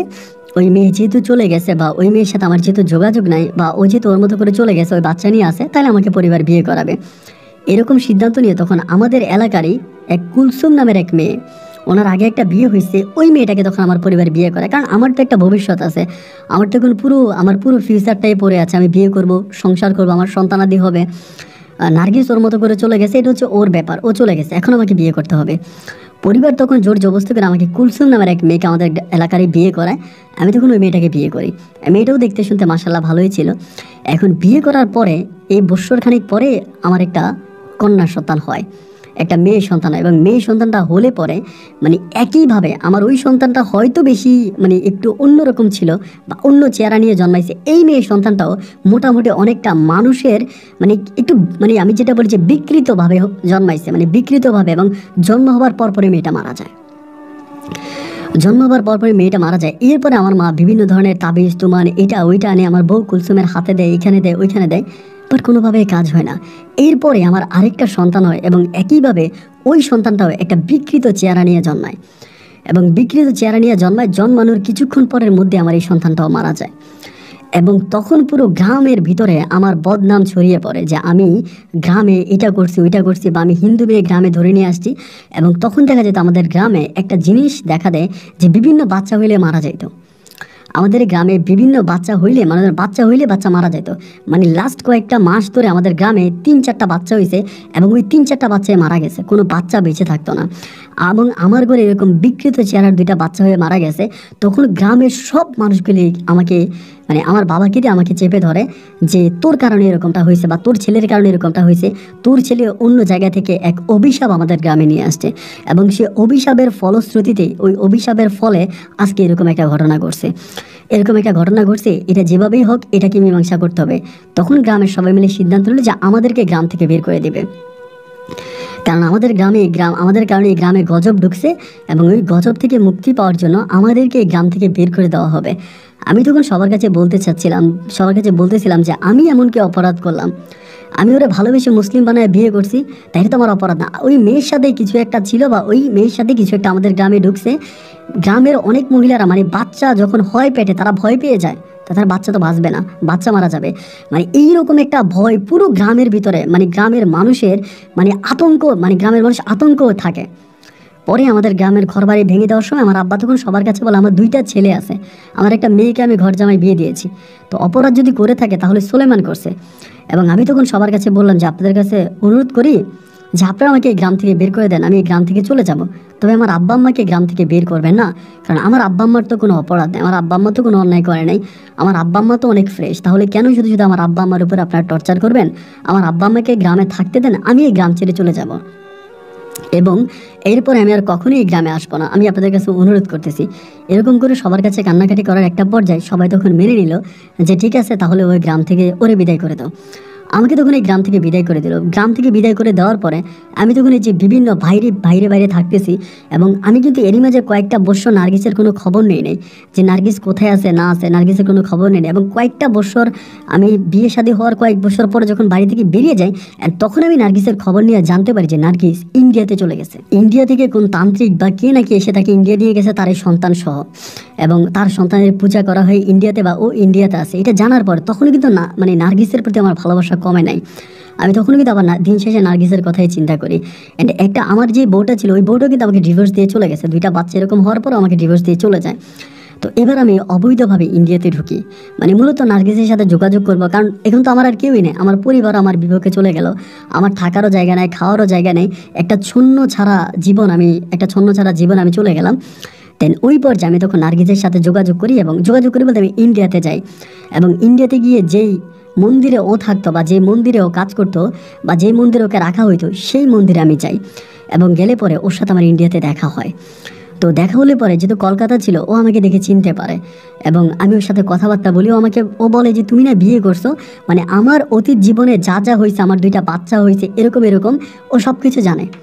আমাকে বলে তুমি না বিয়ে করছো, তোমার না বাচ্চা হয়েছে, এবং তুমি না সেই, এখন এখানে কেন আসছো, এখানে কি চাও, আমাকে এগুলো বলে। আমি তখন বলি দেখো, আমি এখানে কি চাই বা এখানে কেন আসছি, এটা আমি তোমাকে বলতে চাই শুধু এটাই যে আমি তোমাকে বিয়ে করার পর আমার এরকম এরকম সমস্যা হয়েছে, আমাকে গ্রাম থেকে বের করে দিছে। আমাকে বলে অবশ্যই ভগবান তো বিচার করবেই, তুমি আমাকে মুসলিম বানায় বিয়ে করছো, আমার সন্তানটাকে তুমি জীবিত কবর দিতে চাইছো, তা তোমার বিচার কি ভগবান করবে না? অবশ্যই তোমার বিচার ভগবান করবে। তো আমি তখন এরকম করে বলি, আমি তখন বলি যে আমি কি এখানে তোমার সাথে থাকতে পারি? ও বলে মুসলিম হয়ে এখানে থাকবা কেমনে, এখানে থাকতে হলে হিন্দু হয়ে যেতে হবে, এবং হিন্দু ধর্ম নিয়ে এখানে থাকতে হবে, কোনো মুসলিম এই মন্দিরে থাকতে পারবে না। আমি তখন মানে এমন একটা কাজ করে বসি, আমি মানে আমার তো তখন আর কোনো মানে ব্যাকগ্রাউন্ড বলতে কিছু ছিল না। আমার বাবা মা আমাকে বাড়ি থেকে বের করে দিয়েছে, বা গ্রাম থেকে বেরিয়ে গেছি, এবং বাংলাদেশে ফিরে যাওয়ারও কোনো ইচ্ছা আমার নাই। আমি তখন এই নার্গিসের কথা মতো আমি ওদের ওই মন্দিরে হিন্দু ধর্ম গ্রহণ করি, এবং হিন্দু ধর্ম গ্রহণ করার পর আমি মন্দিরে থাকতে শুরু করি, এবং ওর সাথে মিলে মিশে এখানে সেখানে বা বিভিন্নভাবে ও আমাকে খুব আপন করে নেয়, এবং সবার কাছে ও একই পরিচয় করে দেয় যে আমি ওর স্বামী।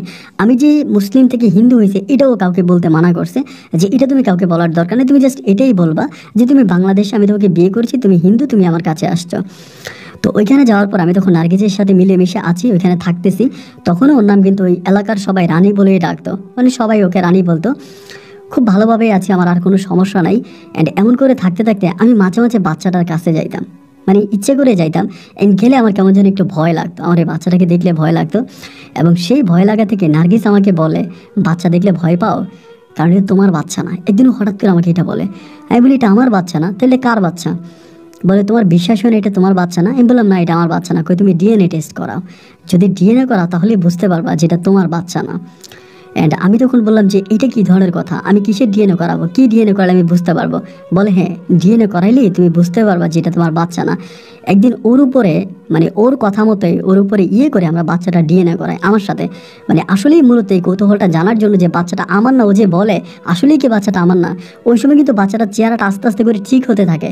যেরকম আপনার সাপের মতো যে একটা লুকিং নিয়ে বাচ্চাটা জন্মাইছে, আস্তে আস্তে করে কিন্তু ও মানুষের আকৃতিতে আসতে শুরু করে, অনেকটা আগের চেহারাটা পাল্টে যায়। কিন্তু হসপিটালে নিই, এবং হসপিটালে নেওয়ার পরে আমি আমার বাচ্চার ডিএনএ টেস্ট করাই আমার সাথে, এবং বাচ্চার ডিএনএ টেস্ট করার পর আমি যেটা বুঝতে পারি যে আমার বাচ্চার ডিএনএ আমার সাথে ম্যাচ করে নেই, বাচ্চা ডিএনএ আমার সাথে মিলে নাই। মানে আমি তখন অবাক হয়ে যাই, ওরা তো আমিই বিয়ে করছে, ও কোনোদিন আমার ঘর থেকে বাইরে যায় না, এক পায়ের জন্য কোথাও যায় না, ওই ঘরের মধ্যেই ছিল, তাহলে বাচ্চার ডিএনএ কেন আমার সাথে ম্যাচ করলো না?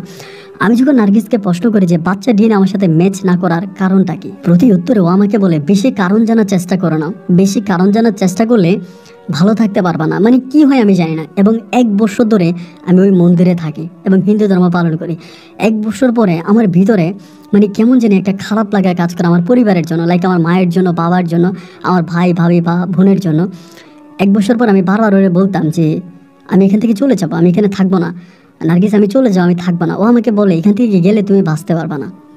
আমাকে এটা বলে যে তোমাকে এমন কিছু করা আছে যে এখান থেকে গেলে তুমি বাঁচতে পারবা না, তুমি মারা পড়বা, এবং তুমি এখান থেকে গেলে থাকতে পারবা না। আমি বলি কি বলো, আমি এখান থেকে গেলে থাকতে পারবা না? বলে হ্যাঁ, তাহলে তুমি গিয়ে দেখো না। এরকমভাবে একদিন আমি ওর সাথে রাগ করে মানে ওর সাথে কথা কাটাকাটি করে ওই মন্দির থেকে আমি চলে আসি বাড়িতে, আমার বাড়িতে আসি। ওই সময় তো ধরেন আপনার 1-2 বছর হয়ে গেছে, জিনিসটা অনেকটা সমাধা হয়ে গেছে, গ্রামের মানুষের এটা নিয়ে কোনো কিছু করে না। বা এরপরে আমি চলে যাওয়ার পরে আমাদের গ্রামে এই সমস্যাটা কিন্তু আর হয় নাই। বাচ্চা হইলে মারা যেত, এটাকে আমার কারণে না, অন্য কোনো সমস্যা, এটা আল্লাহ ভালো জানে। কিন্তু এরপরেও বাচ্চা মারা গেছে, কিন্তু ওই যে একটা মানে একটা আমার নামে একটা বাজে কথা ছড়িয়ে দেওয়া, ওইটা থেকে আমি অনেকটা রেহাই পাইছি। বাড়িতে যাওয়ার পরে ভাই যে জিনিসটা আমি দেখতে শুরু করি, আমি বাড়িতে যদি গিয়ে প্রথম রাতে আমি ঘুমাইছি, ওই রাতেই আমি সারাটা রাত শুধু সাপে আমাকে দৌড়াইছে। একটা কালো মোটা বড় আকৃতির একটা সাপ আমাকে দৌড়ায়, এবং এমনভাবে সাপ ফোনা ধরে আমাকে দৌড়ায়, আমি ঘুমাইতে পারি না, আমি থাকতে পারি না। আমি ফোনের মাধ্যমে নার্গিসকে জানাই যে দেখো আমার এই সমস্যা, আমি তো থাকতে পারি না। ও আমাকে বলে তুমি চলে আসো, এখানে আসলে ঠিক হয়ে যাবা, এটা আমাকে বলে। এরপরে আমার মা আমাকে তান্ত্রিকের কাছে নিয়ে যায়, আমাদের রংপুরে অনেক বড় তান্ত্রিকের কাছে নিয়ে যায়। তান্ত্রিক আমাকে তাবিজ পরা দেয়, পানি পরা দেয় এবং অনেক কিছু করে, বাট কোনোভাবেই কোনো কাজ হয় না। আমি যখনই রাতে ঘুমোতে যাই, আমি চোখটা বন্ধ করলে এই সাপটা আমার শরীর সামনে আসে, আমার ঘুম আসার আগে চলে আসে এবং এমনভাবে আমাকে দৌড়ায়। আমি কখনো খালে গিয়ে পড়ি, কখনো বেলে গিয়ে পড়ি, কখনো এখানে পড়ি, কখনো ওখানে পড়ি, মানে মৃত্যুর সাথে আমি পাঞ্জা দিয়ে যাচ্ছিলাম। এবং আমি প্রায় 8-10 দিনের মতো ওখানে থাকি, আমি একটা রাতও ঘুমাতে পারি না, প্রতিটা রাত আমি ঘুমাইতে পারি না, আমি মৃত্যু যন্ত্রণা ভোগ করি। আমাকে ফোন করে বলি আমি তো আর নিতে পারতেছি না, আমি তো মারা পড়বো। ও আমাকে বলে আমার কাছে চলে আসো, ঠিক হয়ে যাবে। আল্লাহ সাক্ষী, আমি এরপরেও যখন ওর কাছে আবার পুনরায় চলে গেলাম নার্গিসের কাছে, আমি ভাই ভালো হয়ে গেছি। আমার আর রাতের বেলা আমি স্বপ্ন দেখি না, রাতের বেলায় সাপে আমাকে দৌড়ায় না, আমার আর কোনো ধরনের কোনো সমস্যা নাই। এবং ও আমার এই সন্তানটা, মানে আমার যে ছেলেটা হয়েছিল, ওই ছেলেটাকে ও ডক্টরের মাধ্যমে সার্জারি করে, চেহারার বা বডির অনেক অংশে সার্জারি করে, সন্তানটাকে অনেক অংশে ঠিক করে ফেলে। এবং ওই মন্দিরের ও বড় একজন পূজারী, ওই মন্দিরেও দেখাশোনা করে মন্দিরে থাকে। এবং আরেকটা বিষয় এখানে কি হলো জানেন, আমি এইভাবে আরও 8-9 মাস ধরে ওর সাথে থাকি, থাকার পরে আমি পুনরায় আবারও 8-9 মাস পরে আমার ভিতরে আবারও মনে হয় যে না, আমি এই জায়গায় থাকবো না। 8-9 মাস পরে আমি আবারও লাস্ট এই আশাটা মনে হয় 2016 সালের দিকে, 2016 সালের দিকে আমি লাস্ট ওর উপরে রাগ করে বা আমি আবার আমার আব্বা আমার কাছে চলে আসি এবং এসে আমি তাদেরকে পুরোটা বিষয় খুলে বলি। আমার মা আমাকে চিটংয়ে নিয়ে যায়, সিলেটে নিয়ে যায়, আমাদের রংপুরে কবিরাজ দেখায়। বাংলাদেশের আমার কাছে মনে হয় এমন কোনো কবিরাজ নাই যে কবিরাজের কাছে আমার মা আমাকে নিয়ে যায় না, আমার ভাবি আমাকে, আমার ভাই আমাকে নিয়ে যায়নি। প্রতিটা রাতে ভাই আমার মা আমাকে এভাবে হাত ধরে রাখতো, আমি শুধু চিৎকার করতাম, মা গো মা, ও মা, ও মা আমাকে তো খেয়ে ফেলতেছে, ও মা আমাকে খেয়ে ফেলতেছে, আমাকে বাঁচাও, আমাকে বাঁচাও, আমাকে বাঁচাও। কিন্তু আমার মা বলে আমি আছি, আমি আছি, আমি আছি, কিন্তু আমাকে ভাই সাপে দৌড়াইতো। এবং এমন সাপে দৌড়াইতো, সাপের ওই ভয়ঙ্কর দৌড় থেকে বাঁচার জন্য আমি পুনরায় আবারও বাংলাদেশ থেকে আমার বউ নার্গিসের কাছে চলে যায়। এবং এই 16 সালের লাস্টের দিকে আমার আসা, এবং 2016 সালের লাস্টের দিকে এসে এখন 2024 সাল চলতেছে, আমি আর ভয়ে যাই নাই, আমি আর ভয়ে ওই বাংলাদেশে ফিরে যাই নাই। কিন্তু সত্যিকার অর্থে আমার এখানে থাকতে ভালো লাগে না, নার্গিসের সাথে থাকতে আমার ভালো লাগে না, এবং ওর সাথে থাকতে আমার অনেকটা খারাপ লাগে। আমি ওর কাছ থেকে যেতে চাই, কিন্তু যাওয়ার কোনো রাস্তা আমার কাছে খোলা নাই। আমি আপনাকে এর আগে অনেকগুলো ইমেল করেছিলাম, আমি একটা তান্ত্রিকের নাম শুনেছিলাম চট্টগ্রামে, আপনার একটা গল্পের মাঝে। আপনি আমাকে ওই তান্ত্রিকের নাম্বারটা যদি একটু দিতেন, আমি ওই তান্ত্রিকের সাথে একটু কথা বলতাম, যে আমি আমার বউকে সব কিছু বলতেও পারি না, ও আমাকে মেরে ফেলে কিনা এটারও ভয় পাই। আমার টার্গেট, আমি যদি এখান থেকে চলে যেতে পারি, আমাকে যদি কোনো তান্ত্রিক অন্তত এই বর্ষাটা দেয় যে সুলেমান তুমি চলে আসো, আমার কাছে এখন টাকার কোনো অভাব নেই, আমার কাছে অনেক টাকা আছে, মন্দিরে থেকে আমি আমার অনেক টাকা ইনকাম করছি বা অনেক টাকা আমার কাছে আছে, যত টাকা বলে আমি টাকা দিতে রাজি আছি, কিন্তু আমি অন্তত একটা রাত ঘুমোতে চাই। আমি এই মন্দির থেকে বের হয়ে একটা রাত ঘুমোতে চাই, যে রাতে ঘুমোলে পরে আমি এই ভয়ঙ্কর সাপের দৌড় থেকে রক্ষা পাবো। আমি অনুরোধ করি আপনার কাছে, আজ আমি গল্পটাও বলবো এবং চিটংয়ের ওই কবিরাজের বা তান্ত্রিকের নাম্বারটা আপনি আমাকে দিবেন, আপনার কাছে আমার অনুরোধ। আর আপনার কাছে এছাড়া যদি ভালো কোনো তান্ত্রিক থেকে থাকে আপনি আমাকে জানাবেন, আমি এই জীবন দশা থেকে মুক্তি পেতে চাই, আমি এটা নিতে পারতেছি না। আপন ভাই আপনার জন্য অনেক দোয়া। আমি বাঙালি ছেলে, ইন্ডিয়া থেকে বলছি, সুলেমান। ভালো থাকবেন, আসসালামু আলাইকুম।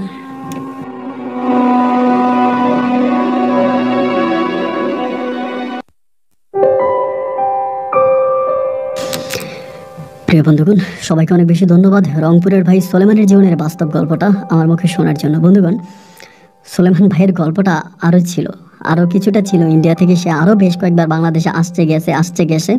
তো এগুলো আমি আর লম্বা করি না, দীর্ঘায়িত করি না, কারণ কথা তো একটাই, সে ইন্ডিয়া থেকে বাংলাদেশে আবারও আসছে, আবারও একইভাবে সাপে তাকে স্বপ্নের মধ্যে এটা করছে, সে আবারও চলে গেছে। তার পুরো শরীরে ভিডিও কলে আমি যেটা দেখলাম যে তার পুরো শরীরে আপনার তাবিজ দেওয়া, সে তার বউয়ের সাথে আছে, কিন্তু বউয়ের সাথেও সে আসলে ইন্ডিয়ার মাটিতে ভালো নাই। তো চট্টগ্রামের যে তান্ত্রিকের কথা বলছে, আমি ওই তান্ত্রিকের নাম্বার তাকে দিয়েছি এবং হোয়াটসঅ্যাপে তাকে নাম্বার দিয়েছি। এখন সে ওই তান্ত্রিকের সাথে যোগাযোগ করলে কী হবে, এটা একমাত্র ওই তান্ত্রিক বা তিনিই ভালো জানে। তবে আমার কাছে যেটা মনে হয় যে এইটা তার কোনো তান্ত্রিক ঠিক করতে পারবে না। এখন অনেকেই বলবেন যে আপন ভাই কেন পারবে না, তার বড় কারণ হচ্ছে তার সাথে যেটা হচ্ছে এটা একটা অভিশাপ। তার সাথে যেটা হচ্ছে একটা অভিশাপ। এই মানুষটা একভাবে স্বার্থের জন্য একটা হিন্দু মেয়েকে বিয়ে করলো এবং স্বার্থের জন্য একটা হিন্দু মেয়েকে বিয়ে করার পরে যখন স্বার্থ পূরণ হলো না, এই মেয়েটাকে তার মতো করে রাখলো এবং এরপরে যখন মেয়েটার করে একটা সন্তান হলো, ওই সন্তানটাকে মারার জন্য সে বিভিন্ন ধরনের পায়তারা করেছে। দেখেন, সৃষ্টির শ্রেষ্ঠ জীব মানুষ এবং আল্লাহ তাআলা প্রত্যেকে দুনিয়াতে পাঠাইছে, প্রত্যেকে দুনিয়াতে থাকার হক আছে। আল্লাহ যদি কাউকে না নেয়, আপনি কাউকে পাঠাতে পারবেন না। তো সেই সন্তানটাকে হত্যা করার মতো একটা জঘন্য কাজ সে করতে চেয়েছে, এটা তার একটা পাপ। এবং পুনরায় আবারও সে ইন্ডিয়া থেকে হিন্দু ধর্ম গ্রহণ করেছে, এইটা তার একটা পাপ। আবার হিন্দু ধর্ম থেকে আবার মুসলিম হয়েছে, এইটা তার একটা পাপ। এই পাপে পাপিষ্ট হয়ে আমার কাছে মনে হয় যে তার এই অবস্থা। কোনো তান্ত্রিক তাকে ভালো করতে পারবে আমার কাছে মনে হয় না, যতক্ষণ পর্যন্ত উপরওয়ালা তাকে ভালো না করে। একমাত্র তাকে ভালো করতে পারবে উপরওয়ালা। সে উপরওয়ালার কাছে চাইলেই সম্ভবত তিনি মুক্তি পেতে পারে।